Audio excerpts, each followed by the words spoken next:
Hello everyone, CSIR net अड्डा 24/7 में आपका स्वागत है। मेरा नाम पायल है और आज हम बात करने वाले हैं कि किस तरीके से आप गेट एक्सिल यानी कि गेट लाइफ साइंसेस के एग्जाम के अंदर आप 70+ स्कोर कर सकते हैं और वो कितना ही इजी होने वाला है। चलिए बात करते हैं।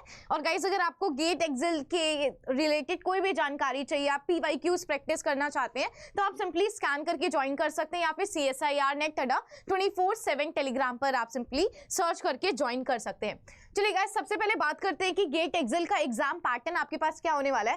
तो 100 मार्क्स का एग्जाम होता है, 3 घंटे का आपका पेपर होने वाला है और इस 3 घंटे के अंदर आपके पास सेक्शंस मिलते हैं। तो जनरल एप्टीट्यूड आपके पास देखने को मिलता है 15 मार्क्स का, फिर आपके पास केमिस्ट्री का सेक्शन होता है जो कि 25 मार्क्स कैरी करता है। और गाइस, ये सबसे ज्यादा इंपॉर्टेंट हो जाता है। अगर आपको 70+ लाना है तो इसका बहुत बड़ा योगदान है और मैं आपको बताऊंगी भी कि किस तरीके से आप कौन सी ट्रिक से सिंपली इस्तेमाल करके आप केमिस्ट्री के अंदर सबसे ज्यादा मार्क्स भी ला सकते हैं। ठीक है, तो ये कंपलसरी होता है, यानी कि केमिस्ट्री आपको पढ़नी पड़ेगी। आई गेस सभी ने क्लास 12 तक केमिस्ट्री पढ़ी होगी और उसके बाद सभी का जो नाता है वो थोड़ा सा टूट गया होगा।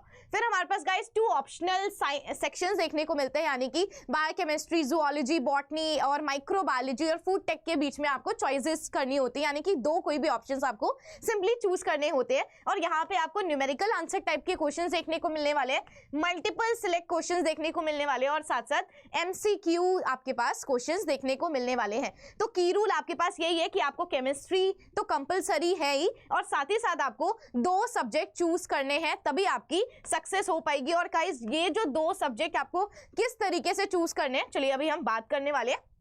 अब आपके पास आता है कि आपको स्मार्ट सब्जेक्ट को सिलेक्ट करना है। आपको किस सब्जेक्ट को अच्छे से सिलेक्ट करना चाहिए कि आपका जो रैंक है, जो स्कोर है, वो सिंपली इंक्रीज होता हुआ नजर आए। तो गाइस, मोस्टली लोग जो प्रेफर करते हैं, जैसे जूलॉजी और बॉटनी वाले जो स्टूडेंट्स होते हैं, वो बायोकेमिस्ट्री के साथ जूलॉजी या फिर बायोकेमिस्ट्री के साथ बॉटनी लेना पसंद करते हैं, लेकिन बायोकेमिस्ट्री सभी लोग चूज करते हैं। ठीक है, तो मैं मानती हूँ कि सबसे बेस्ट आपके पास बायोकेमिस्ट्री और माइक्रोबायोलॉजी का ऑप्शन हो जाता है। बिकॉज मैं एक माइक्रोबायोलॉजी की स्टूडेंट हूँ, तो बायोकेमिस्ट्री और माइक्रोबायोलॉजी मेरे लिए अच्छा हो जाएगा। लेकिन अगर किसी ने भी जूलॉजी या फिर बॉटनी से अपनी MSc या फिर BSc कंप्लीट कर रखी है, तो उनका बेटर है कि वो बायोकेमिस्ट्री के साथ जूलॉजी या फिर बॉटनी का सिलेक्शन करें।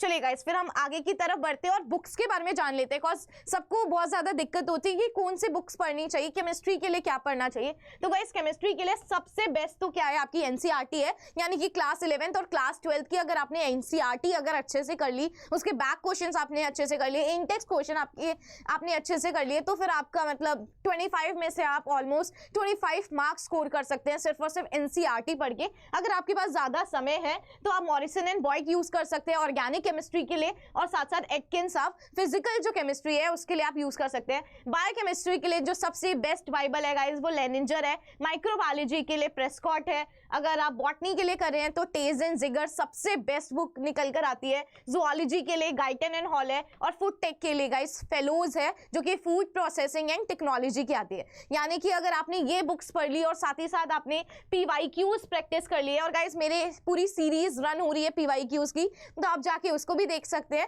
मैंने माइक्रोबायोलॉजी के 5 इयर्स के जो PYQs है वो मैं करवा रही हूँ और करवा भी चुकी हूँ, प्लेलिस्ट जनरेटेड है, आप जाके देख भी सकते हैं। और गाइस, स्टैंडर्ड MCQ जो बुक्स होती है आप ज्यादा से ज्यादा प्रैक्टिस कर सकते हैं। अगर आप चाहते हैं क्विजेस की प्रैक्टिस करना, तो आप सिंपली मेरे टेलीग्राम से ज्वाइन भी हो सकते हैं।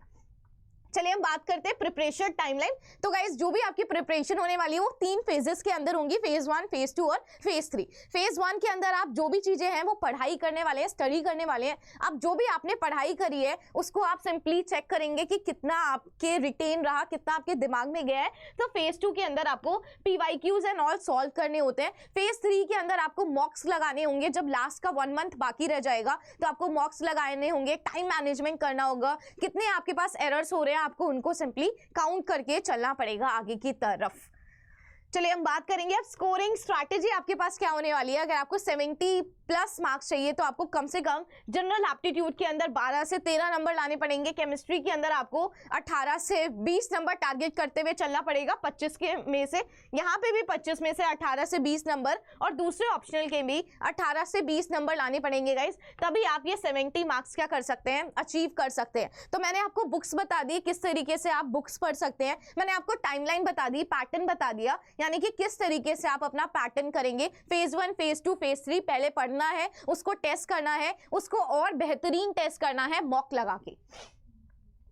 फिर हमारे पास आ जाती है गाइस टिप्स एंड ट्रिक्स हो जाती है हमारे पास। तो सबसे ज्यादा जो खतरनाक पेपर में आता है गाइस वो MSQ टैकल करना होता है, और साथ ही साथ numerical answer type and most important guys chemistry को टैकल करना सबसे ज्यादा, बिकॉज केमिस्ट्री का जो ताल्लुक है बहुत सारे लोगों से छूट जाता है, तो केमिस्ट्री को फिर से वापस पढ़ाई करना बहुत ज्यादा क्या हो जाता है, डिफिकल्ट हो जाता है। तो इसी वजह से हम आपके लिए एक तो ज्वाइन कर सकते हैं आप टेस्ट सीरीज, और साथ ही साथ प्रैक्टिस टाइम बाउंड सॉल्यूशन कर सकते हैं, सॉल्व कर सकते हैं, बिकॉज 3 आवर्स का पेपर होने वाला है। तो आपने 3 आवर्स अपने आप को बाउंड कर लीजिए, जिस समय में पेपर होने वाला है आप अपने आप को सिंपली उस समय में प्रैक्टिस कीजिए कि आपकी जो हैबिट है वो सिंपली क्रिएट हो जाए। तो गाइज अभी इसी का पूरा सोल्यूशन हम आपके लिए क्या लेकर आए हैं, गेट एक्सेल का बैच आ गया है, और इस बैच के अंदर आप सिंपली आप अपनी केमिस्ट्री को यहाँ पे स्ट्रॉन्ग कर सकते हैं। जो 25 मार्क्स जो बहुत इंपॉर्टेंट होती है, जो एक्चुअली में आपकी रैंक बनाएगी, जो न्यूमेरिकल्स होते हैं, जो बायोकेमिस्ट्री के अंदर न्यूमेरिकल्स पूछे जाते हैं, माइक्रोबायोलॉजी, जूलॉजी, बॉटनी सभी जगह न्यूमेरिकल्स भर भर के पूछे जाते हैं गेट के एग्जाम के अंदर। तो आपका यही सोल्यूशन है कि आप गेट एक्सेल का जो बैच है इसके अंदर आप सिंपली अपने आप को इनरोल कर सकते हैं। यहाँ पे स्पेसिफिकली न्यूमेरिकल आंसर टाइप को टैकल किया जाएगा, आपके MSQ पे वर्क किया जाएगा, और अगर आपको कोई भी दिक्कत हो रही है, कुछ भी चीज परेशानी है, तो आप सिंपली मेरे टेलीग्राम से ज्वाइन कर सकते हैं। So thank you so much.